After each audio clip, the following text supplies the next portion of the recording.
Dad, perfect events. My daughter showed up at my door with a SWAT team this morning, claiming I kidnapped her kids, the same kids she dumped on me 12 years ago and never looked back. But when that judge saw what I pulled out of my evidence folder, his face went white as a ghost. My name is Carl Thompson. I'm 62 years old, and up until 6 months ago, I thought I knew what betrayal looked like. I spent 30 years as a detective, saw every kind of family mess you can imagine. But nothing prepared me for the day my own daughter would try to destroy me for money. It started 12 years ago when Patty was 23, struggling through her final year of law school with 3 babies under 5 years old. She'd had them young, Bradley when she was 18, Linda at 20, Dennis at 22. Their father, Terry, had just died in a motorcycle accident, and Patty was drowning between law school finals, student loans, and 3 crying kids. "Dad, I just need a few months," she said, standing in my kitchen with 3 exhausted children and 2 garbage bags of clothes, just until I graduate and get established at a firm. I can't do this alone. I looked at those babies and saw my late wife's eyes staring back at me. Margaret had been gone 15 years by then, killed by a drunk driver when Patty was in high school. I'd already raised 1 kid alone after that tragedy. What was 3 more? "Of course, honey," I said, kneeling down to Bradley's level. The 5-year-old was trying not to cry, being brave for his little brother and sister. "Take all the time you need." That was the last real conversation we had for 12 years. I sold my house, the 4-bedroom where Margaret and I had planned to grow old, and bought a smaller place that fit my pension better. I traded my fishing boat for a minivan. I learned how to braid hair for Linda and throw a football with Bradley. I stayed up nights with Dennis when he had nightmares about his daddy's motorcycle. Patty graduated law school and sent a Christmas card that first year with a photo of her in cap and gown. "Thanks for everything, Dad. The kids are in good hands." After that, nothing. No calls, no visits, no birthday cards for the kids. They stopped asking about Mommy after year 3. The kids called me Grandpa Carl, but let's be honest, I was their dad in every way that mattered. I taught Bradley to drive in the high school parking lot. I walked Linda to her first day of middle school when the other moms made her feel awkward. I helped Dennis build a volcano for his science fair project that actually won first place. My pension from the police department was decent, $2,800 a month, but 3 teenagers are expensive. I picked up a part-time security job at the local mall just to keep up with school supplies, clothes, and sports equipment. Bradley played football and needed new cleats every season. Linda wanted to take violin lessons. Dennis was always outgrowing his jeans. The kids never complained, never asked for the fancy stuff their friends had. They were good kids. Bradley made honor roll every semester. Linda got into advanced placement classes. Dennis was already talking about wanting to be a scientist like his grandpa's old partner, Victor, who'd become something of an uncle figure to them. Then 6 months ago, everything changed. Terry Mitchell, the kid's biological father, turned out to be more than just some guy who rode motorcycles and worked construction. His father owned a small oil company, and when the old man died last year, Terry inherited a trust fund. Problem was, Terry died before he could claim it. That meant it went to his kids, my grandkids. $8.5 million. That's what the lawyer's letter said. I stared at that number for about an hour, sitting at my kitchen table while the kids were at school. The house was quiet except for the hum of the refrigerator and the tick of Margaret's old wall clock. All I could think about was how Bradley needed new cleats for football season, and I'd been saving up for 3 months to afford the $120. I called the law firm to make sure it wasn't a scam. It wasn't. The money was real, sitting in an account somewhere, waiting for the probate court to decide who would manage it until the kids turned 21. The guardian would get $200,000 a year to manage the children's needs and provide appropriate living arrangements. I didn't want the money for myself. Hell, I'd been managing just fine on my pension and security job. I wanted to make sure the kids got college paid for, maybe buy them each a decent car when they graduated. Set them up for life the way their biological parents never could. That's when Patty showed up. I was making breakfast, scrambled eggs with cheese, just the way Dennis likes them, when the front door exploded, and I mean exploded. 1 second I'm flipping eggs and humming along to the radio. The next second, there are guys in tactical gear with police emblazoned across their chests, screaming at me to get on the ground. Hands, where we can see them. Now get down! I dropped the spatula. My first thought wasn't for myself. It was for the kids. Bradley came running out of his room in his boxers and a t-shirt, ready to fight whoever was hurting his grandfather. Linda was screaming from her doorway. Dennis was crying, confused and terrified. "Don't hurt them," I yelled as they shoved me to the floor, my bad knee hitting the linoleum hard. "There are children in the house." The cold metal of handcuffs bit into my wrists. I could taste blood where my lip had split when they tackled me. But all I could think about was protecting those kids from whatever nightmare was unfolding in our kitchen. Then I saw her. Patty walked through my broken front door like she owned the place. But this wasn't the stressed-out law student who'd left 3 babies on my doorstep 12 years ago. This woman wore a designer coat that probably cost more than my monthly pension. Her hair was perfect, styled at some expensive salon. Her makeup was flawless, like she'd just stepped out of a magazine. She looked at me on the floor and smiled. Not a happy smile, a cold, calculating smile that made my blood run cold. "There he is, officer," she said, pointing at me like I was some kind of monster. "That's the man who stole my children." Stole? I raised them. I fed them. I loved them when she was too busy climbing the corporate ladder to remember they existed. I taught Bradley to tie his shoes and helped Linda with her first book report. I was the one who rushed Dennis to the emergency room when he broke his arm falling off his bike. The cops dragged me out in handcuffs while my neighbors watched from their front yards. Mrs. Brooks from next door was covering her mouth in shock, her morning coffee forgotten in her hand. These people had watched me coach Little League and host birthday parties for 12 years. They'd seen me at every school play and parent-teacher conference. Now they were watching me treated like a kidnapper. As they shoved me into the police car, I looked back at the house. Patty had her arms around the kids for the cameras. That's right. There were photographers there, professional ones with expensive equipment. She'd turned my arrest into a media event. Reunited mother recovers stolen children. One of them was shouting into a microphone. Heroic woman finds babies taken by disturbed father-in-law. I wanted to scream. I wanted to tell them the truth. But the patrol car door slammed shut. And all I could do was watch my life fall apart through bulletproof glass. The holding cell smelled like disinfectant and despair. I sat on a metal bench, still wearing the handcuffs, trying to figure out what had just happened. How does a grandfather become a kidnapper overnight? How does 12 years of devoted parenting become a crime? A young public defender showed up after a few hours. Kid looked like he was fresh out of law school himself, nervous and sweating through his cheap suit. "Mr. Thompson," he said, shuffling papers like his life depended on it. "I'm your court-appointed attorney. The charges are pretty serious. Custodial interference, child endangerment, kidnapping in the first degree." "Kidnapping?" I couldn't wrap my head around it. She gave them to me. She begged me to take them. "Do you have any documentation of that arrangement? Any legal custody papers?" That was the problem. It had been family. You don't get custody papers when your daughter asks for help with her kids. You just help. You step up because that's what family does. It wasn't formal, I said. She was my daughter. She needed help. The kid's face fell. He could already see how this was going to play out in court. The bail hearing was a nightmare. Patty sat in the front row, wearing a simple black dress, looking like a grieving mother. She'd somehow managed to produce tears on command, dabbing her eyes with tissues while her expensive lawyer painted me as an unstable old man who'd manipulated his vulnerable daughter. "Your Honor," the lawyer said, his voice dripping with righteous indignation.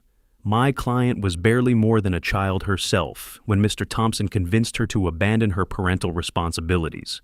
She's spent 12 years searching for her babies, living in fear of this man's threats. Searching? She'd never made a single phone call, never sent a birthday card, never asked how they were doing in school or whether Dennis had gotten over his fear of thunderstorms. The defendant represents a clear and present danger to these children," the lawyer continued. "He's isolated them from their mother, filled their heads with lies, and threatened violence if she ever tried to reclaim them." Violence? The only violence in my house was when the boys wrestled over the TV remote, or when Linda got frustrated with her violin practice. Bail was set at $100,000. I didn't have $100,000. I had my pension, my part-time security job, and about $3,000 in savings that I'd been putting aside to help Bradley with college applications. My public defender looked at me with pity. I'm sorry, Mr. Thompson. Unless you can come up with the money, you'll have to stay in custody until trial. That's when my old detective instincts kicked in. Something about this whole situation stank worse than a week-old fish. Patty shows up the same month I get a letter about a multi-million-dollar trust fund. That's not a coincidence. That's a plan. I used my one phone call to reach Victor Hayes. Victor was my partner for 15 years before he retired and started doing private investigation work. If anyone could dig up dirt on Patty's sudden maternal instincts, it was Victor. "Carl, what the hell happened?" Victor's voice was rough from too many cigarettes and late nights staking out cheating husbands. "I need you to investigate my daughter," I said, keeping my voice low. The other inmates were listening, and in jail, information is currency. Your daughter, Patty, she's trying to take the kids, Vic. Right after they inherited $8.5 million from their biological father, I need to know what she's really after. There was silence on the other end, then, "Jesus, Carl, that's a lot of money. I'll start tonight." Victor called me back 3 days later with news that made my blood boil. I was still stuck in county lockup, sleeping on a thin mattress that smelled like industrial bleach and broken dreams. "Your daughter's in deep trouble, Carl. Gambling debts to some serious people. We're talking $85,000 to a casino in Atlantic City, plus another $35,000 to some loan sharks who don't send polite reminder letters." My hands were shaking as I held the phone. "How long has this been going on?" "At least 2 years. Gets worse. She's been shopping around for high-priced custody lawyers for months, long before she filed the paperwork against you. This whole thing was planned. I felt sick. My own daughter had been plotting against me while I was helping Dennis with his algebra homework and cheering at Bradley's football games.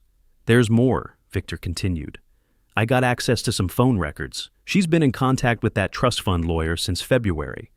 This isn't about the kids, Carl. This is about the money. Can you prove it? I'm working on it. But Carl, you need to know. She's telling people you threatened her. Says you told her if she ever came back, you'd make sure she never saw the kids again. That's a lie. I know it is. But she's got witnesses. Or at least people willing to say they're witnesses. This is bigger than just a custody dispute. She's building a criminal case against you." After Victor hung up, I sat in my cell and thought about the Patty I used to know. The little girl who used to climb into bed with me and Margaret during thunderstorms. The teenager who cried when she got her first speeding ticket because she was afraid I'd be disappointed. The young woman who called me sobbing when she found out she was pregnant. The first time, scared but excited about becoming a mother. Where did that person go? When did my daughter become someone who could look at her own children and see dollar signs instead of the baby she used to rock to sleep? A week later, Victor came through with the breakthrough we needed. He'd managed to get close to one of Patty's friends from law school, a woman named Jennifer, who'd kept in touch over the years. "Carl, you need to hear this," Victor said during our next phone call. "I got Jennifer talking after a few drinks. Your daughter's been planning this for months. She knew about the inheritance before you did. How? She hired a private investigator to track down Terry's family after he died. Found out about the oil money, the trust fund, everything. She's been building a case to get custody ever since." My heart sank. This wasn't a desperate mother trying to reconnect with her children. This was a calculated business decision. There's more. Jennifer recorded a conversation with Patty last month. Want to hear it? I closed my eyes. Play it. The voice was unmistakably Patty's, but harder than I remembered. Colder.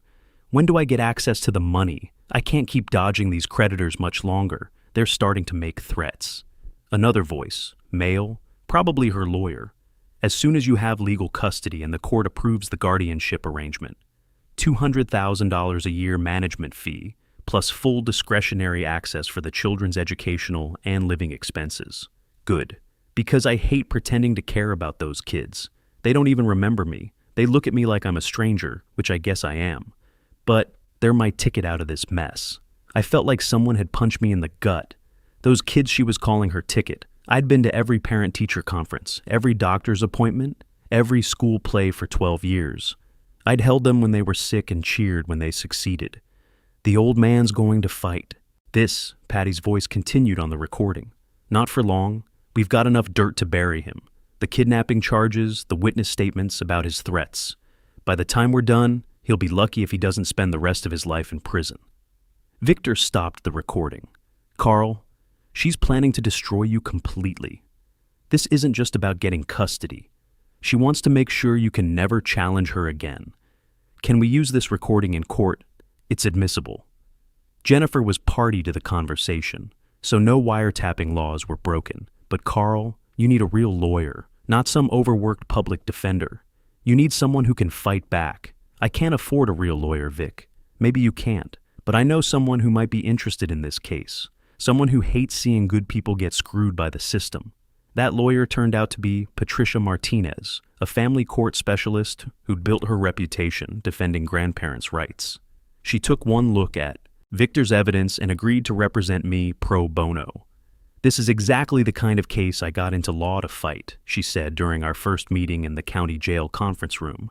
Greedy parents using children as meal tickets while the people who actually raise them get thrown under the bus. Patricia worked fast. Within a week, she'd secured my release on my own recognizance, arguing that a 30-year police veteran with deep community ties wasn't a flight risk. Walking out of that jail after 2 weeks felt like stepping into sunlight after being buried alive. But the real work was just beginning. The trial was set for 6 weeks later. Patricia and Victor spent every day building our defense, interviewing neighbors, collecting school records, documenting 12 years of devoted parenting. They found teachers who remembered me at every parent conference, coaches who knew me from years of driving kids to practice, doctors who had dealt with me during midnight emergency room visits. Meanwhile, Patty's legal team was busy painting me as an unstable old man who'd manipulated his vulnerable daughter and stolen her children through threats and intimidation. They had witnesses, or at least people claiming to be witnesses, who said I'd made threatening phone calls and sent intimidating letters. All lies, but presented with the kind of polish that only money can buy. The morning of the trial, the courthouse steps were packed with reporters. Patty had turned this into a media circus, playing the role of the heartbroken mother fighting to save her children from a dangerous kidnapper. She looked perfect, of course, professional but vulnerable, strong but sympathetic. Every tear seemed calculated for maximum impact. I sat at the defense table in my best suit, the same one I'd worn to Margaret's funeral 15 years earlier, and watched Patty's lawyer present his opening argument. "Ladies and gentlemen of the jury," he began, his voice rich with practiced outrage. "This is a case about a young mother who made a mistake. A mother who, in a moment of desperation after losing her husband, trusted the wrong person with her most precious possessions, her children." He painted a picture of Patty as a victim, manipulated by a controlling father-in-law who used her grief and financial struggles to steal her children. He talked about the psychological damage caused by 12 years of separation, the brainwashing that had turned the children against their biological mother. When it was Patricia's turn, she stood up slowly and looked directly at the jury. "My client has been accused of kidnapping," she said simply. "But kidnapping requires taking someone against their will. These children weren't taken. They were abandoned. And for 12 years, Carl Thompson has been the only parent they've known." She presented our evidence methodically. Photos from 12 years of birthday parties, Christmas mornings, graduations, report cards showing steady academic progress, medical records proving Carl had been listed as emergency contact and guardian on every form, testimony from neighbors, teachers, coaches, all painting a picture of a devoted grandfather who'd stepped up when no one else would. But the real bombshell came when Patricia played Victor's recording. This conversation was recorded 3 weeks ago between the plaintiff and her attorney, Patricia announced, setting up the audio equipment. Patty's voice filled the courtroom. "I hate pretending to care about those kids. They don't even remember me. They look at me like I'm a stranger, which I guess I am.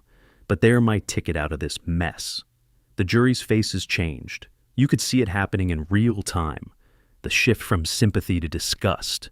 Several jurors were staring at Patty with open revulsion, but Patricia wasn't done. "We also have evidence of the plaintiff's gambling addiction and financial desperation," she continued, presenting bank records showing $120,000 in debts to casinos and loan sharks. "This isn't about love or maternal instincts. This is about money. $200,000 a year in management fees from a trust fund worth $8.5 million. Patty's lawyer objected, argued that the financial evidence was irrelevant, but the judge allowed it. The jury had heard enough to understand what this was really about. Then Bradley took the stand. My 17-year-old grandson looked directly at his mother and said the words that ended the case. "She's lying about everything. She came to our house when Grandpa Carl was at work and tried to get us to sign papers saying he hurt us. When we wouldn't do it, she said she'd make sure we never saw him again." Bradley pulled out his phone, the same one I'd given him for emergencies, the same one I'd taught him to use to document everything, just like I'd learned in 30 years of police work. "I recorded her," he said, his voice steady despite the weight of the moment. The recording was devastating. Patty's voice sharp and threatening. "You kids don't understand what's at stake here. That old man has been filling your heads with lies about me. When I get custody, things are going to change. You're going to boarding school in Switzerland and you won't see him again." The courtroom erupted. Patty's lawyer was frantically whispering to his client, but it was too late. The jury had heard everything they needed to hear.